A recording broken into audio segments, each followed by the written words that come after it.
안녕하세요. 저는 현재 13살, 16살, 이쁜 두 딸을 키우고 있는 40대 여성입니다. 이곳에 항상 시댁 사연이 많이 올라오고 저도 재밌게 듣고 있었는데요. 이렇게 사연을 보내게 된 이유는 바로 제 올케 때문이에요. 다들 며느리 괴롭히는 신우 이야기는 많이 올라오던데 저는 오히려 되바라진 올케 때문에 너무 힘들거든요. 사람이 호의를 베풀면 그게 권리인 줄 안다고 누가 그러던데 딱 그 말이 맞았습니다. 속으로 수십 번 신우짓 하지 않겠다고 다짐했고 또 참아냈지만 올케는 처음부터 자신의 권리를 우선시하며 저와 저희 엄마를 무시하기 일쑤였거든요. 어떤 사건들이 있었는지 천천히 말해드릴게요. 들으시고 여러분들의 의견도 한번 듣고 싶네요. 먼저 사연을 소개하기에 앞서 저희 엄마에 관한 이야기를 해볼까 해요. 저희 엄마는 정말 요새 드라마에서 나오는 모든 시집살이를 다 겪어내신 분입니다. 일단 할아버지 할머니를 모시고 살면서 1년 365일 하루도 빠짐없이 삼신세끼 밥을 다 차리셨습니다. 게다가 매일 동네 분들을 잔뜩 불러오시고 손님상을 내오라고 호통을 치셔서 식사 시간 중간중간에도 쉴 새 없이 손님상을 내오고 차리셨습니다. 엄마는 엄마의 친정에도 가지 못했어요. 친정 부모님 생신날은 물론 명절 때도 친정에 갈 수 없었고 친정에 갈 수 있는 날은 오로지 음력 1월 15일 정월 대보름에만 뿐이었답니다. 평소에 할머니가 기분이 좋지 않은 날에는 괜히 집안일 음식에 대한 타박은 기본이었고 엄마가 어디를 아예 나가지 못하게 했어요. 제가 어릴 때 어린 엄마들끼리 한 달에 한 번씩 마을 회관에 모여 맛있는 음식도 해먹고 간단히 술도 마시고 하는 부녀의 모임이 있었거든요. 제 친구들의 엄마는 다 그 자리에 참석했지만 저희 엄마는 할아버지 할머니의 불호령 때문에 한 번도 참석을 못하셨습니다. 어디서 여자들끼리 모여서 밥을 먹고 술을 먹냐며 아주 천인공노할 짓거리 한다고 엄마는 절대 가지 말라고 하셨답니다. 한 번은 엄마가 감기에 심하게 걸리셨는데 할아버지 할머니의 시집살이로 쉬지 못하고 계속 일을 하시니 귀에서 진물이 나왔대요. 처음에는 이러다가 말겠지 했는데 진물이 계속 나고 색도 노랗게 변해서 할머니께 병원을 가봐야겠다고 하니 할머니는 이런 것쯤은 금방 낫는다고 하며 병원을 못 가게 일부러 이것저것 일을 시키셨다고 해요. 다음 날에도 할머니는 병원을 가지 못하게 갖가지 수단과 방법을 다 쓰셨어요. 그렇게 한 달 정도 지나자 진물이 안 나오긴 했는데 문제는 그 뒤로 소리가 잘 들리지 않았답니다. 그래서 할아버지나 할머니가 부르셔도 잘 듣지 못했죠. 하루는 제가 학교에 갔다가 왔는데 할머니가 엄마의 뺨을 때리고 시어미를 무시하냐며 소리를 지르고 계셨습니다. 엄마는 그런 할머니한테 아무 소리 못하고 무릎 꿇고 죄송하다고 울고 계셨어요. 무슨 일인가 하고 보니 할머니가 엄마한테 물을 가져오라고 부르시는데 엄마는 부엌에서 식사 준비한다고 듣지 못했대요. 그래서 할머니가 화가 나서 부엌으로 쫓아가서는 엄마의 뺨을 때리셨다고 해요.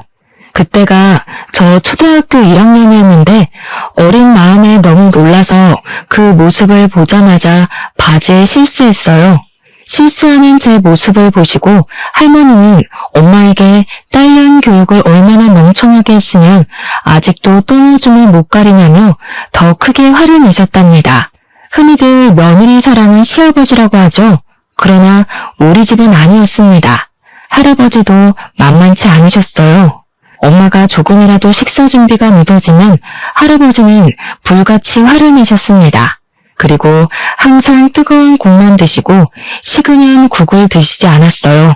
그런데 식사를 하다 보면 당연히 국이 식기 마련이잖아요. 할아버지의 국이 식으면 엄마한테 국을 다시 뜨겁게 데워달라고 하셨습니다. 그뿐만 아니라 중간중간에 반찬이 비면 반찬을 가져오라고 하시고 물은 또 찬물만 드셔서 미리 꺼내두면 물이 미지근해지니 드시기 직전에 물을 드려야 했어요. 그래서 엄마는 식사 자리에 다 같이 앉아서 드셔본 적이 거의 없습니다. 다들 드시고 나서 이제 엄마가 밥을 제대로 한술 뜨시면 이번에는 과일을 내오라고 하시는 통에 엄마는 항상 3분이면 식사를 다 마치셨답니다. 또 제사를 목숨보다도 더 귀하게 여기셔서 무슨 일이 있어도 제사는 반드시 지내야 했죠. 문제는 제사상은 반드시 며느리가 차려야 한답니다. 할아버지 말로는 그게 법이래요. 엄마 역시 제사를 중요하게 생각하시는 분이라 평소에 제사 지낼 때 힘들긴 해도 큰 불만은 없었대요. 단 한 번 제 남동생이 태어난 해만 빼고요. 사실 제 동생이 생일 다음 날이 제삿날이거든요. 동생이 아직 엄마 뱃속에 있을 때 동생이 출산 예정일이 다 되어가기는 했지만 제삿날이 다음 날이다 보니 엄마는 부른 배를 붙잡고 제사 음식을 준비하고 계셨대요. 그런데 갑자기 산통이 오는 바람에 음식을 준비하다 말고 집에서 제 동생을 낳았다고 합니다. 지금은 병원 가고 조리원 가고 하지만 엄마의 젊은 시절 시골에서는 밭일하다가도 아기 낳는 사람들이 많이 있었다고 해요. 아무튼 그렇게 동생을 출산하고 너무 힘들어서 잠깐 누워있는데 할아버지는 엄마의 팅팅 부은 얼굴을 보고도 이제 애 낳았으니 마저 제사 음식을 준비하라고 하셨대요. 저희 엄마는 그날은 너무 서러워서 눈물을 흘리며 제사 음식을 하고 있으니 그 모습을 본 할아버지는 도와주지는 못할 망정 조상님들이 드실 음식인데 부정타게 어디서 눈물바람이 나며 호되게 혼을 내셨다고 합니다. 그런다고 저희 아버지가 엄마를 편하게 해주시는 것도 아니었어요. 아버지는 일하느라 바쁘셔서 해 뜰 때 집에서 나가셔서 해가 질 때 들어오셨습니다. 그러고 저녁 때 집에 가서 할아버지와 할머니한테 엄마가 혼이 나고 계시면 아빠는 엄마의 편이 아닌 할아버지와 할머니 편에 서서 엄마한테 더 크게 화를 냈어요. 엄마가 이 집에 시집 오고 나서 하루도 조용한 날이 없다며 어른들 모시고 살면 잘 좀 하라고 잔소리를 하셨답니다. 저와 남동생이 어릴 때는 그런 아버지와 엄마를 보며 할 수 있는 것이 없어서 가만히 있었지만 우리가 커가면서 이건 아니다 싶어서 할아버지 할머니께 그러지 말라고도 하고 아버지한테 화를 내기도 했어요. 그래서 엄마의 시집살이는 점점 줄기는 했지만 그럼 뭐해요? 이미 엄마의 청춘이 다 시집살이로 멍들었는걸요. 정말 제가 본 엄마의 시집살이를 책으로 낸다면 과사전이 100권은 나올 정도입니다. 이렇게 심하게 시집살이를 겪은 엄마가 남동생이 결혼하며 며느리를 맞이하게 되었어요. 우리 엄마는 본인은 시집살이를 심하게 겪었지만 엄마는 절대 며느리에게 시집살이를 시키지 않고 딸처럼 대해줄 것이라고 하셨습니다. 그러면서 저에게도 남동생은 사랑해서 결혼하는 사람이니 시무짓 하려고 하지 말고 여동생 생겼다고 생각하며 잘해주라고 하셨어요. 저 역시 올케도 이제 우리 식구인데 올케를 괴롭게 하거나 군기 잡을 생각조차도 하지 않았기에 엄마의 말씀에 동의하며 요새는 시누짓을 하거나 시어머니 노릇하려고 하면 큰일 난다고 했습니다. 올케는 옆 동네가 친정이고 결혼 후에는 저의 집에서 걸어서 10분 거리에 있는 내의 아파트에서 살고 있었어요. 사실 올케가 잘 웃거나 하지 않고 말도 거의 하지 않는 성격이라 첫인상은 별로였지만 회사에 다니면서 바쁠 텐데도 엄마한테 전화도 자주 하고 일주일에 한 번씩 남동생과 함께 엄마한테 가기도 하고 하더라고요. 솔직히 친정집이 우리 집에서 20분 거리이지만 딸인 저도 2주일에 한 번씩 가는데 며느리가 딸인 저보다 더 자주 가서 엄마의 말벗이 되어주니 참 고마웠어요. 올케가 무뚝뚝하고 차갑게 보여도 엄마를 잘 챙기는 것 같아서 정말 보기 좋았습니다. 저는 그런 올케를 정말 여동생처럼 생각해서 가끔 시간이 맞으면 전화해서 동네에서 맥주도 먹고 싶었지만 올케로서는 이조차 신의 짓이라고 생각할까봐 전화번호는 알아도 연락은 한 번도 하지 않았어요. 엄마 집에서도 음식은커녕 설거지조차 한 번도 시키지 않았고 올케가 설거지하라고 하면 제가 잽싸게 가서 못하게 했습니다. 저와 엄마는 올케에게 시댁도 친정이라고 생각하라고 하며 맛있는 음식을 먹고 쉬고만 갈 수 있게 했어요. 남동생이 결혼한 지 한 달이 지난 어느 날 올케가 임신했습니다. 올케는 입덧도 심하고 몸이 너무 힘들다며 다니던 회사를 관뒀어요. 솔직히 올케네 회사가 야근도 거의 없고 월급도 많이 주고 아빠들에게도 육아휴직을 줄 정도로 복지가 정말 좋은 곳으로 알고 있었는데 퇴사를 한다니 조금 아깝더라고요. 하지만 저 역시 두 아이 임신했을 때 정말 우울하고 너무 힘들었기에 올케의 그런 선택을 지지했답니다. 올케는 그 뒤로는 힘들고 입덧한다는 이유로 집에만 있었어요. 가끔 우리 엄마가 반찬을 많이 하셔서 올케한테 잠깐 올 수 있냐고 해도 올케는 힘들다는 이유로 가지 않았습니다. 그래서 제가 엄마의 반찬을 받아서 올케에게 전달해주곤 했는데 그때마다 올케는 나가기 힘들다고 그냥 집 앞에 반찬을 두고 가라고 했어요. 저와 엄마는 올케가 임신한 뒤로 2달 동안 아예 얼굴도 보지 못했답니다. 그러다가 엄마의 생신이 다가왔어요. 올케에게는 결혼하고 처음으로 맞이하는 엄마의 생신이었습니다. 저는 원래 하던 대로 아침부터 미역국을 끓이고 엄마가 좋아하는 잡채와 갈비찜을 만들고 케이크를 사서 엄마의 생신 파티를 하러 저녁에 친정으로 갔어요. 저는 다른 날은 몰라도 이날은 올케가 올 줄 알았습니다. 그런데 올케는 오지 않고 남동생만 오더라고요. 왜 너 혼자 왔냐고 했더니 올케가 힘들어서 못 오겠다고 했다고 하는 겁니다. 저는 도대체 얼마나 힘들길래 시어머니의 첫 생신도 오지 못하나 하는 생각이 들었어요. 엄마 역시 살짝 실망한 표정을 지으셨어요. 그래도 엄마는 아무 말 하지 않고 제가 해온 음식들과 남동생이 사온 소고기를 드시며 우리끼리 즐겁게 지냈습니다. 그런데 생각하면 생각할수록 좀 이건 아니다 싶더라고요. 올케가 임신했으니 생신상은 애초에 바라지도 않았고 힘들면 못 올 수도 있기는 한데 인간적으로 어머니 생신인데 전화는 한 통 해야 하는 거 아닌가요? 그런데 올케는 전화조차도 하지 않았습니다. 이번에는 올케가 괘씸했지만 그런다고 제가 여기에 대해서 올케한테 직접 말하면 신우짓 한다고 오해할 것 같았어요. 그래서 아무 말 하지 않고 있다가 생신 파티를 마치고 집에 가는 길에 남동생에게 올케가 그렇게 많이 힘드냐고 물어봤습니다. 남동생은 아직 입덧도 있고 허리도 끊어질 듯 아파한다면서 집에서도 그냥 누워만 있다고 했어요. 저 역시 임신했을 때 입덧도 심하고 허리 통증이 심했던 터라 올케가 아주 힘들긴 하겠더라고요. 그래서 뭐라고 하려다가 참고 동생에게 회사 다니느라 바빠도 올케 잘 챙겨주라고 했습니다. 다음날 남편은 출근하고 아이들은 학교에 간 후 집안일을 하고 커피 한 잔을 하며 지인들과 친구의 SNS를 구경했어요.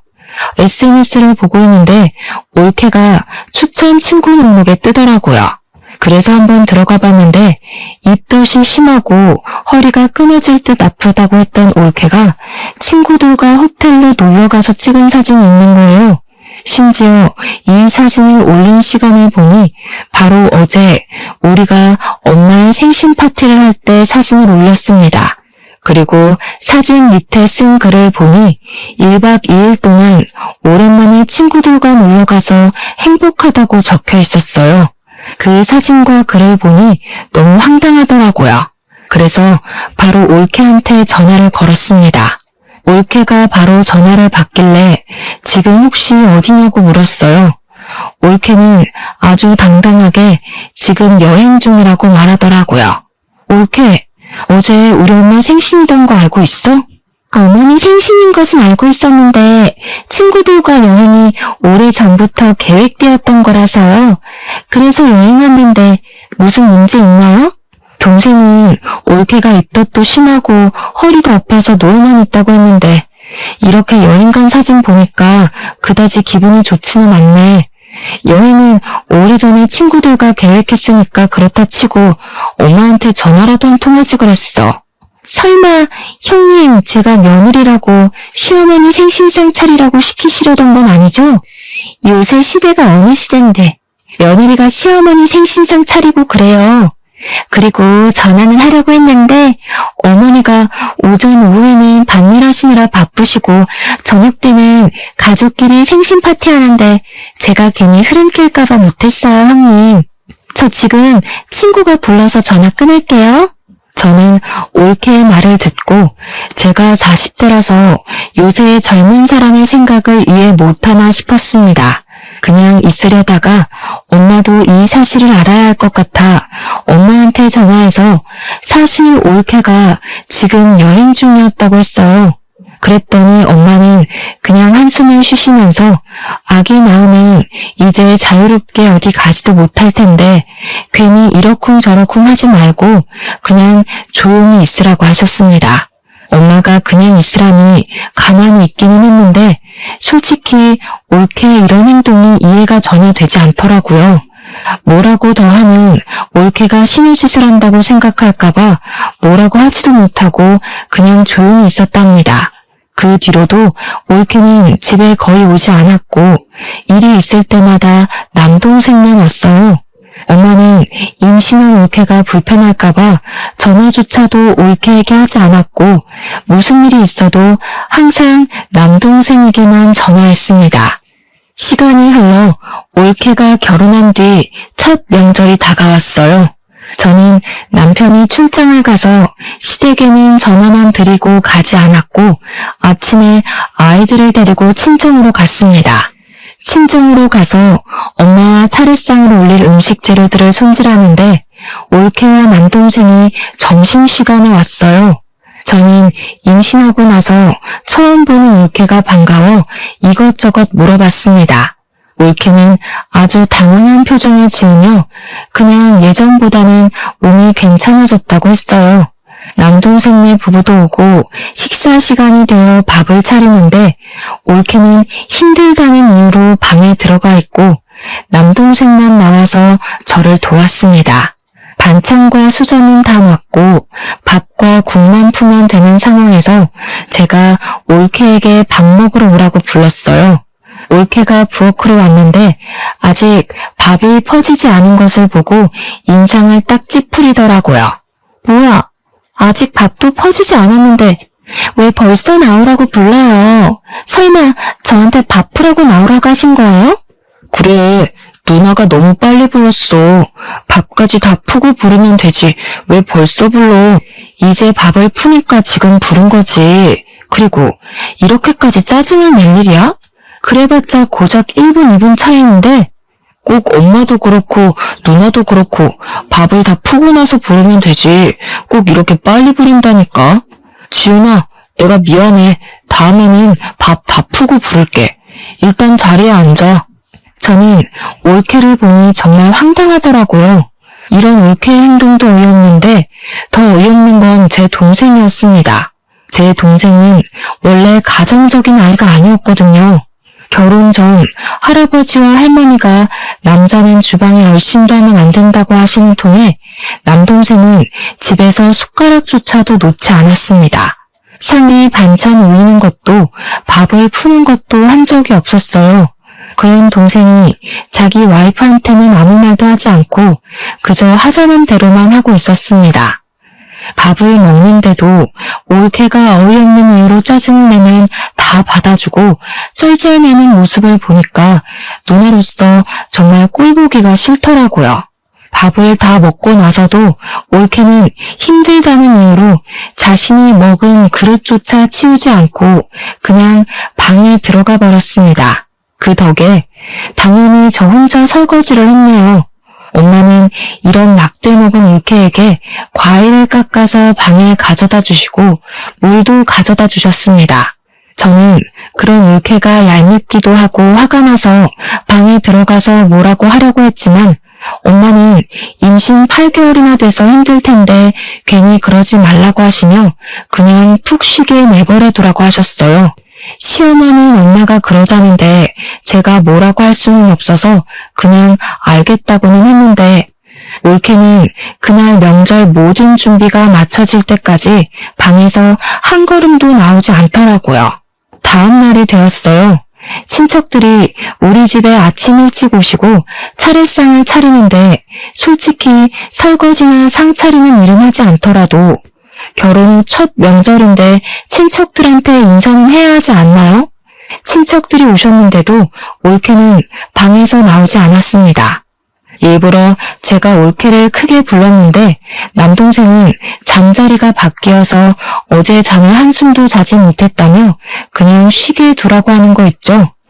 전 그래도 동생의 말을 무시하고 계속 친척들 왔다고 하며 올케를 불렀습니다. 올케는 잠옷을 입고 머리는 부스스해서 나오더라고요.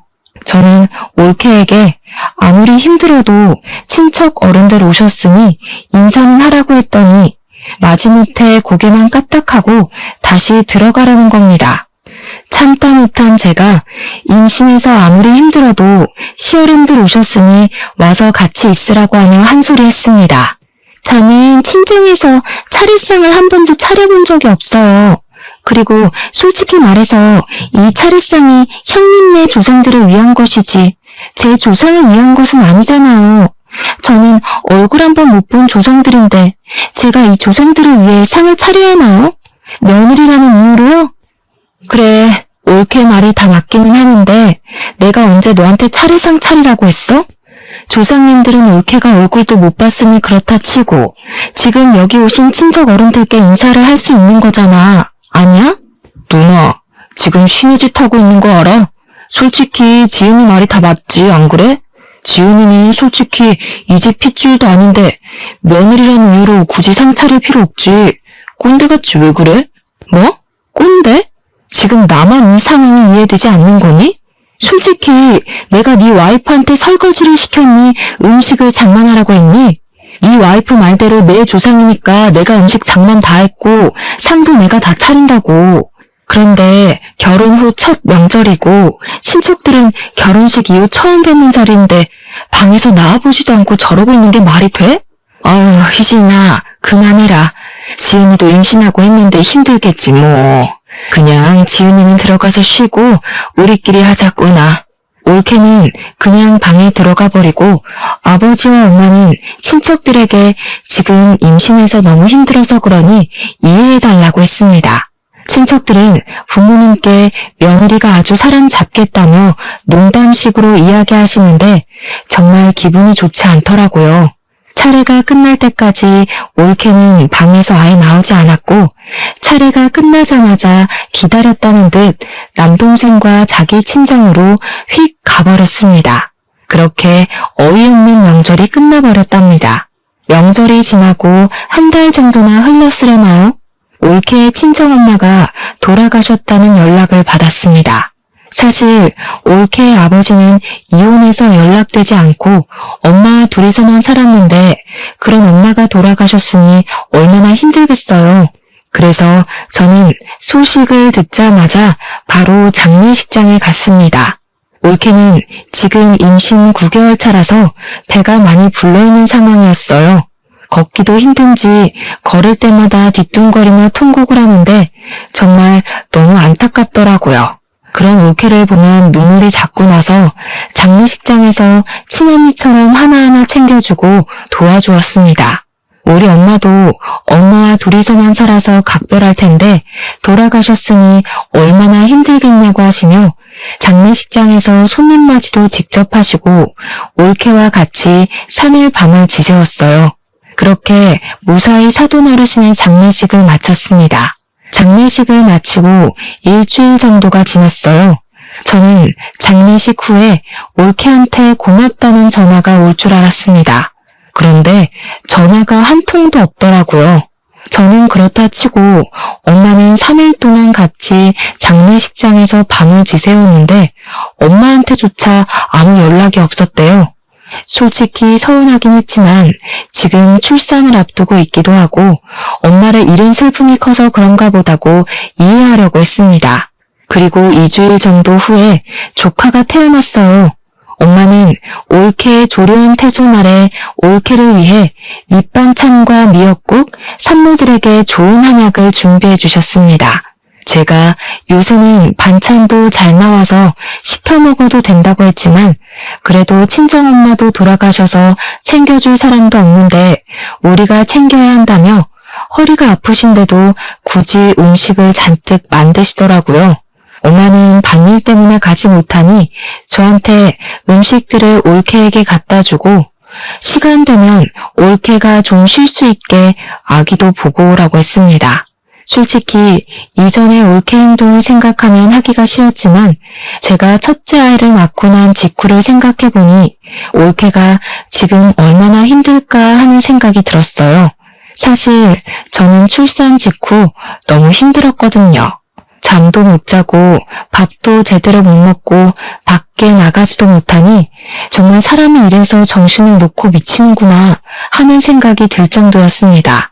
아기 분유 주다가 울고 자다가 울고 그냥 온종일 눈물만 흘렸는데 그때 그래도 엄마가 도와주셔서 잘 극복했던 것 같아요.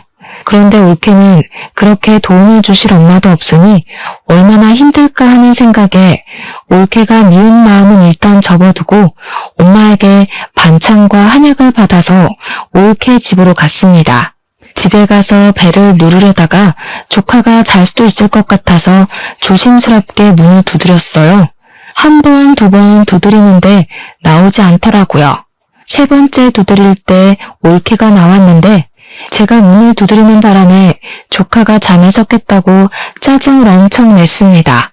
물론 아기가 이제 막 잠들었는데 깨면 짜증이 나긴 하지만 아무리 그래도 그렇지 이렇게까지 화를 내나 싶었어요. 진짜 욕이 목구멍까지 올라왔지만 지금 정말 예민할 때라는 것을 저도 잘 알고 있기에 일단 올케한테 미안하다고 한 후 엄마가 챙겨준 반찬과 한약을 건넸습니다. 올케는 밥도 잘 먹지 못하는데 웬 반찬이고 한약이냐며 저한테 신경질적으로 말했어요. 지금 아기 막 낳고 난 직후라 올케가 힘든 건 알겠는데 엄마도 아픈 허리 부여잡고 너 음식 먹인다고 이렇게 한 거야. 네가 엄마의 성의를 이렇게 무시하는 건 정말 아닌 것 같은데? 이 된장 냄새.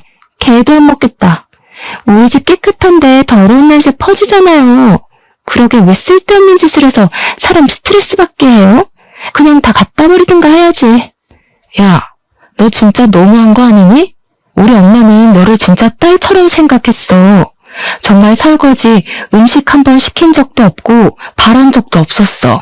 이 음식들도 난 반찬 시켜 먹어도 되니 굳이 할 필요 없다고 했는데 엄마는 친정엄마도 돌아가셔서 챙겨줄 사람이 없으니 우리가 챙겨야 한다며 굳이 음식을 만드신 거야. 그런데 너는 지금 말하는 꼬락서니가 이게 뭐야? 진짜 보자 하니까 너무하네. 꼬락서니요? 와, 진짜 이렇게 신우짓 하고 싶어서 그동안 어떻게 참으셨대요? 설거지요? 며느리는 꼭 설거지 다 해야 해요?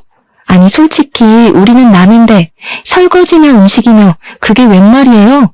신우짓? 그리고 우리가 남이라고? 정말 넌 그렇게 생각해? 너와 내 남동생이 결혼했어도 남남이라고? 그렇잖아요. 아니, 시부모님이 나한테 돈을 주기라도 했어요? 아니면 이 집을 마련하는데 도움을 주기라도 했어요? 제 친구는 결혼하며 최소 1,000만 원, 많으면 몇 천만 원도 받으며 결혼했대요.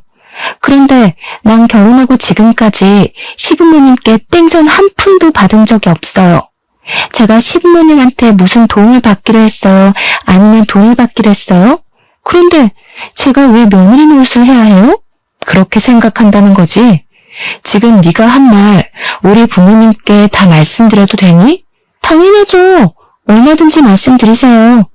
받은 것도 없는데 제가 왜 며느리 도리를 해야 하는지 모르겠네요. 솔직히 나이 몇 살 더 먹었다고 신우짓 하는 거 너무 역겹네요. 그리고 제가 이런 더러운 된장 냄새 나는 거 처먹을 줄 알았어요? 착각하셨네요. 아줌마나 먹어요. 난 일단 더러운 음식 안 먹으니까. 올케가 저한테 아줌마라고 말하는데 순간 혈압 올라서 올케 뺨을 때려버렸습니다. 우리 엄마가 허리 아프신데도 불구하고 올케 먹여야 한다고 새벽부터 이 음식들을 만드셨거든요. 올케는 엄마의 그런 고생을 생각하기는커녕 더럽다고 갖다 버린다는데 정말 그야말로 하나더라고요. 제가 뺨을 때리니 눈을 흘기며 제게 막말하던 올케 눈에 눈물이 송골송골 맺혔어요. 저는 울든 말든 올케는 쳐다보지도 않고 그토록 깔끔한 채 하던 올케 집 거실 한가운데에 침을 쩍 뱉었습니다. 그리고 음식과 한약들을 다시 다 챙겨서 친정에 갔어요. 집에는 아버지도 계셨는데 아버지는 반찬과 한약을 왜 도로 가져왔냐고 하셨습니다. 그래서 조금 전에 올케와 나눴던 대화를 하나도 빼먹지 않고 다 말씀드렸어요. 아버지한테 다 이야기를 하니 남동생에게 전화가 오더라고요. 누나, 진짜 너무한 거 아니야? 지은이 지금 누나가 신우짓해서 스트레스 받아가지고 못 살겠다고 울고불고 난리 났어. 네 마누라야말로 너무한 거 아니냐? 솔직히 우리 엄마가 네 마누라한테 며느리라고 뭐 하라고 한 적 있었어? 그리고 결혼할 때 우리가 집 장만 못 해준 것은 사실이지만 솔직히 마누라도 혼수 준비 안 했잖아. 지금 집 못 해주고 돈 못 줬다고 시위하는 거야? 솔직히 지은이 말이 맞잖아. 우리 힘으로 집 장만하고 돈을 받은 것도 없는데 지은이가 왜 아무것도 받지 않은 부모님과 누나의 눈치를 봐야 하는 건데? 저는 남동생에게 더 뭐라고 하려고 했는데 아버지가 남매끼리 이게 지금 뭐 하는 짓이냐며 화를 내셔서 일단 전화를 끊었습니다. 아버지는 집안 꼴 잘 돌아간다며 화를 내며 방에 들어가시고 엄마는 반찬과 미역국, 한약을 다 버리셨어요. 원래 우리 엄마는 음식을 버리는 것은 죄라고 생각하시며 상한 음식이 아니면 절대 음식을 버리지 않으시는 분이세요. 그런 엄마가 얼마나 화가 나셨으면 자신이 직접 만든 멀쩡한 음식을 다 버리셨을까요? 생각하면 할수록 올케의 행동이 너무 괘씸하고 용서가 되지 않았습니다. 이런 일이 있고 나서 남동생과 올케는 나는 물론 부모님께도 연락 한 통도 없었어요.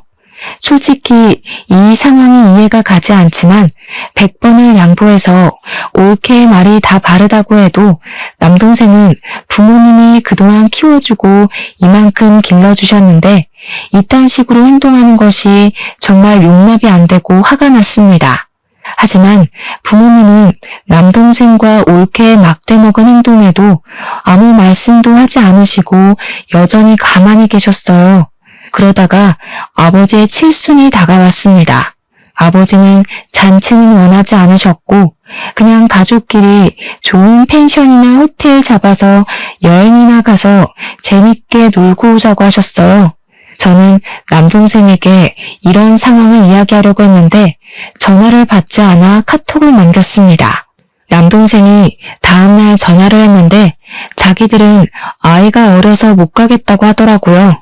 그럼 아버지의 칠수는 어떻게 할 거냐고 했더니 자기들은 그냥 있을 테니 우리 가족끼리 부모님을 모시고 가라는 거예요. 남동생에게 어떻게 아들이 돼서 그럴 수 있냐고 하며 뭐라고 했습니다. 누나, 솔직히 우리 결혼하면서 내가 부모님께 돈을 받았던 것도 아닌데 이렇게 강제로 여행 가는 건 아니잖아. 그리고 요새 지은이도 아기 보느라 너무 힘들어.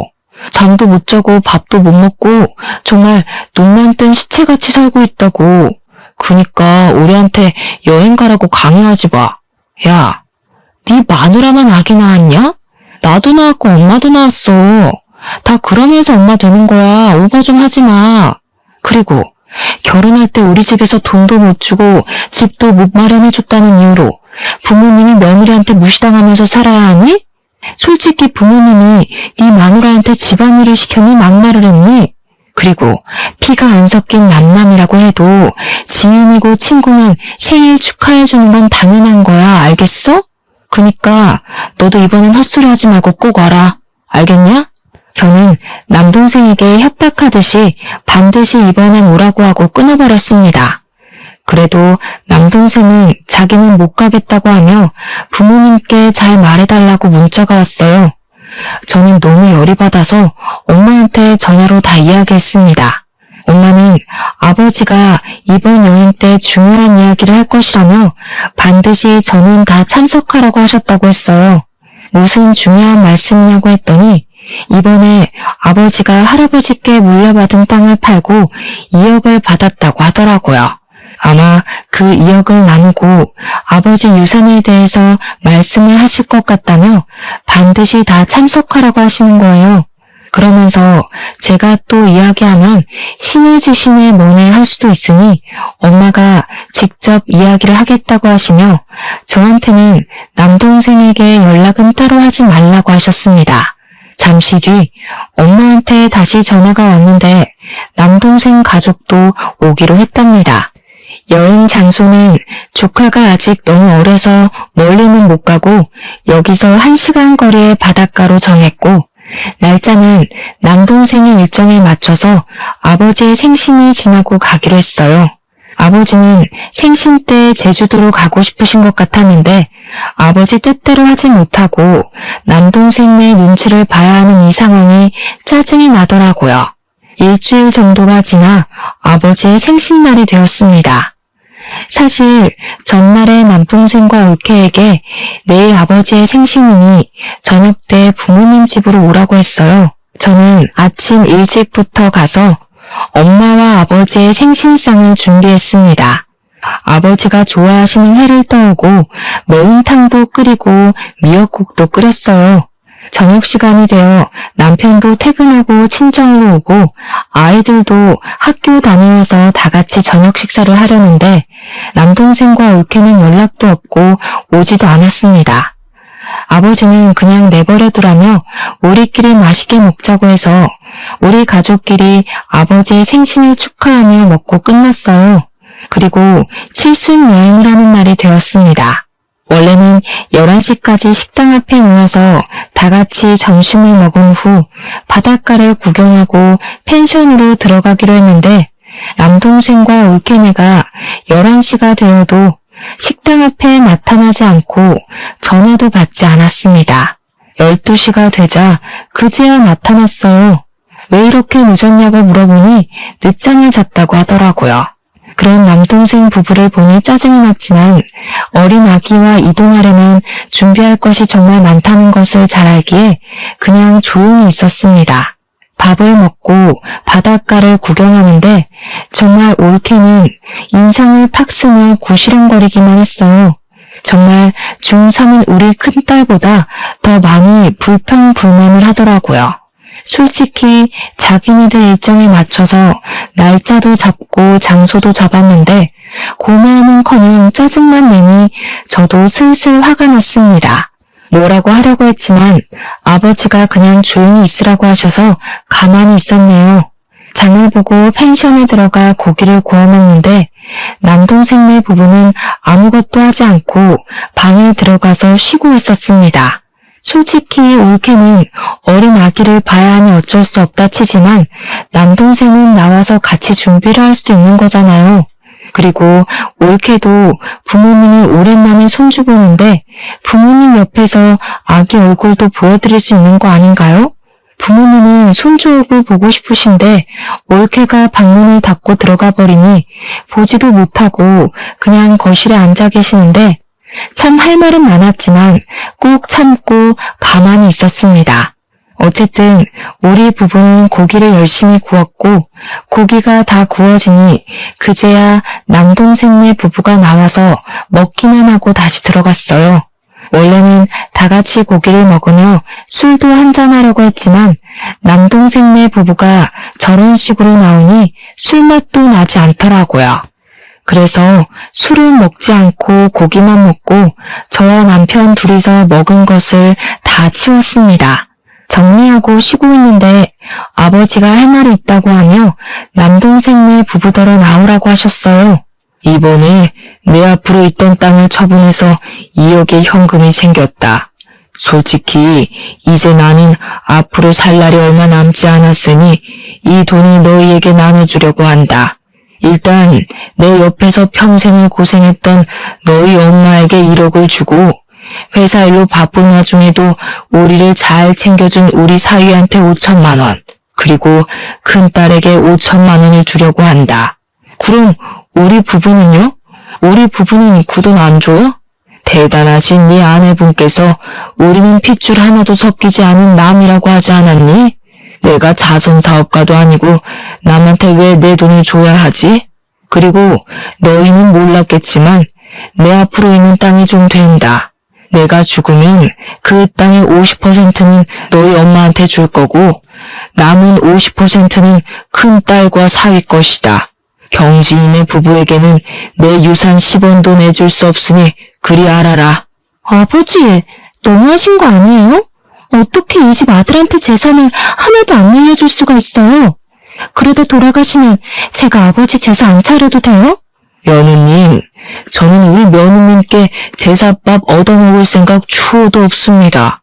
나와는 핏줄 하나도 섞이지 않은 며느님 제사상을 어찌 받는단 말입니까? 그러니 저한테 유산을 받으려는 생각 꿈에도 하지 마세요. 아시겠습니까? 아버지는 그동안 아무 관심이 없는 척하면서 남동생네가 어떤 식으로 행동하는지를 하나하나 다 보고 계셨습니다.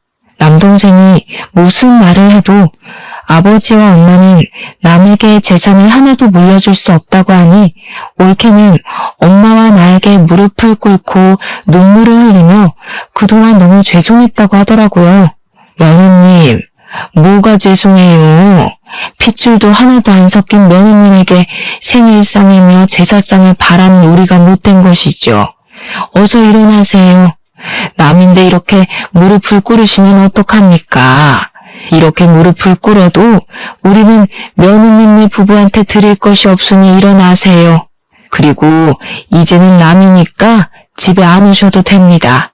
온다 해도 나와 바깥 양반 모두 며느님께 드릴 것이 하나도 없어요. 저 한 번 말하면 끝까지 지키는 사람이니 며느님이 앞으로 무슨 짓을 해도 절대 뭐 하나 주지 않을 것입니다. 아시겠어요? 올케, 우리가 해준 것이 없으니 며느리 돌이 바라지도 말라고 했지? 너 역시 며느리 돌이 하나도 한 적 없으니 우리 부모님 유산이고 뭐고 아무것도 바라지 마. 경진이 너도 마찬가지야. 이제 경진이 네가 손가락을 빨고 살든 죽든 말든 신경을 안 쓸 테니까 너희 둘이서 잘 살아봐. 올케는 피 하나도 안 섞인 남이니까 그렇다 치고 경진이 너는 정말 이번에 엄청 실망했다. 여자한테 홀라당 넘어가서 지 부모도 모르는 그런 동생 난 필요 없어. 누나 동생의 연도 다 끊자. 알겠니? 나와 아버지는 물론이고 엄마마저 단호한 얼굴로 올케한테 한 푼도 줄 수 없다고 하자 올케는 손까지 싹싹 빌며 그동안 정말 죄송했다고 했습니다. 남동생과 올케가 하도 울고불고 난리를 쳐서 아버지와 엄마 그리고 우리 가족은 펜션에서 나와 그냥 부모님 집으로 가버렸어요. 부모님 집에서 그동안 남동생과 올케가 했던 무례한 행동들을 안주 삼아 우리끼리 술 한잔을 했습니다. 그때 마신 술은 제가 살면서 마셨던 술 중에서 가장 시원하고 달콤했네요. 그 뒤로 남동생 부부가 한 번 왔는데 우리 부모님이 극진히 존댓말을 쓰며 남 취급을 했습니다.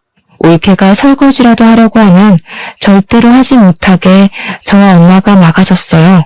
너무 불편했는지 그 뒤로는 오지도 않길래 남동생이 알아서 잘 살겠거니 했습니다. 하루는 큰딸이 학교 마치고 집에 오다가 우연히 삼촌이 공사판에서 일하는 것을 봤다고 했어요.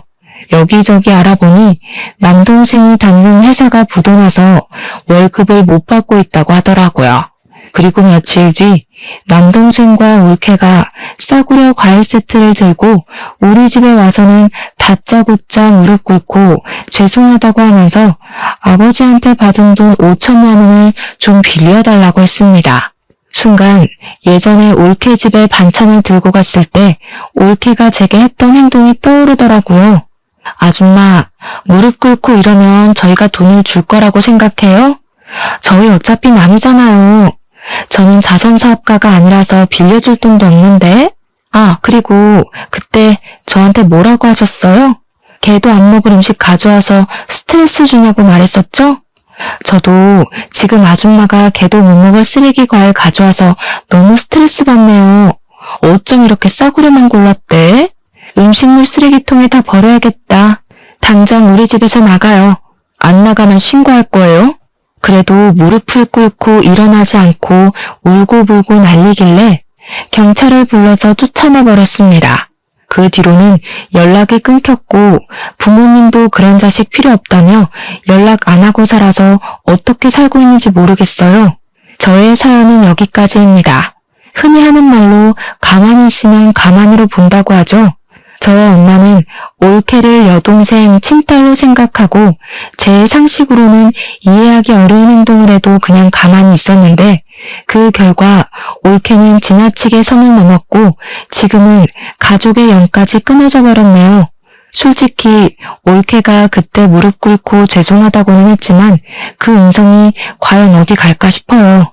마지막으로 그렇게 심하게 시집살이를 당하셨지만 본인의 며느리에게는 절대 시집살이 시키지 않겠다며 막대먹은 올케에게 싫은 소리 한 번 하지 않으신 저희 엄마를 존경합니다.